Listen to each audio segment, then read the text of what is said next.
Welcome to my channel. இன்றைக்கி நம்ம பார்க்க போகிறது எக் பெப்பர் மசாலா. இதை எப்படி செய்கிறதுன்னு பார்க்கலாம். இப்போ ஒரு பேனில் நான் 2 டீஸ்பூன் மிளகு எடுத்துக்கிறேன், 1/2 டீஸ்பூன் சோம்பு, 1/4 டீஸ்பூன் சீரகம், 1 டீஸ்பூன் மல்லி விதை, 2 வரமிளகாய், கொஞ்சம் கருவேப்பிலை.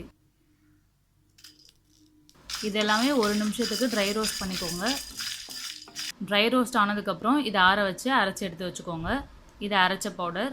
நான் 2 வேக வச்ச முட்டை எடுத்திருக்கேன், அதை ஹாஃபாக கட் பண்ணிக்கோங்க. இப்போ ஒரு பேனில் தேவையான அளவு எண்ணெய் ஆட் பண்ணிக்கோங்க. எண்ணெய் சூடானதும் ஒரு மீடியம் சைஸ் ஆனியனை சேர்த்துக்கிறேன். தேவையான உப்பை ஆட் பண்ணிக்கோங்க.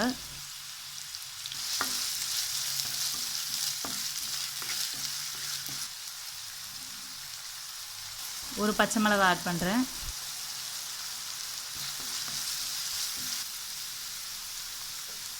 அரை டீஸ்பூன் இஞ்சி பூண்டு விழுது, ஒரு மீடியம் சைஸ் தக்காளி ஆட் பண்ணுறேன்.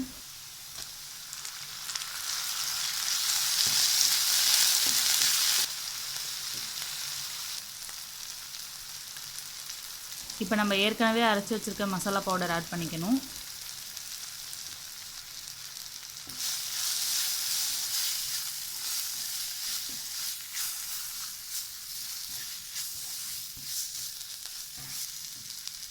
இப்போ இதில் நான் தேவையான அளவு தண்ணி ஆட் பண்ணிக்கிறேன்.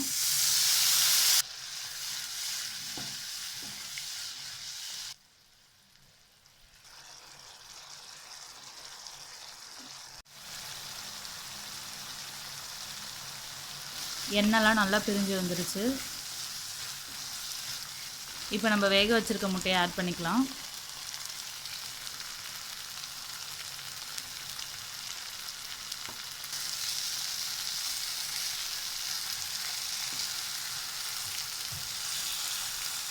இது ஒரு 2 மினிட்ஸ் இருக்கட்டும்.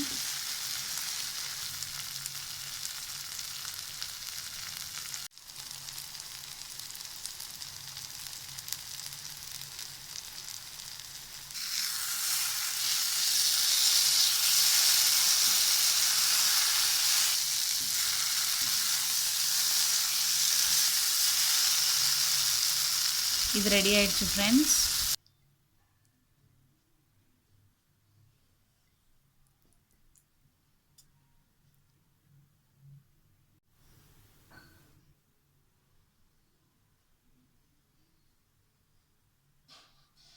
இந்த வீடியோ உங்களுக்கு பிடிச்சிருந்தா லைக் பண்ணுங்கள், ஷேர் பண்ணுங்கள், கமெண்ட் பண்ணுங்கள், சப்ஸ்கிரைப் பண்ணுங்கள். மறக்காமல் பெல் ஐக்கான் கிளிக் பண்ணுங்கள். Thank you friends.